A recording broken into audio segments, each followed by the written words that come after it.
Hello guys, welcome to my channel. Today we are going to see how to fix it is not found any file specified for Isarcextract error when try to install games in Windows 10, 11, 8 and 7.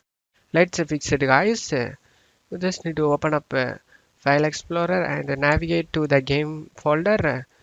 Just double click on the folder and now inside the game directory just copy the folder. After copying it, paste it into any other location like desktop or another drive.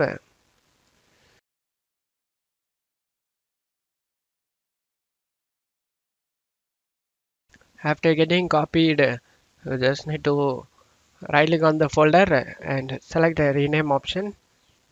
And now rename the folder with the English words. The game is GTA, so that I just name it as GTA. And now you can open the folder and install the setup without having any problem. And that's it for today's video guys. Give me a like and subscribe. Thank you.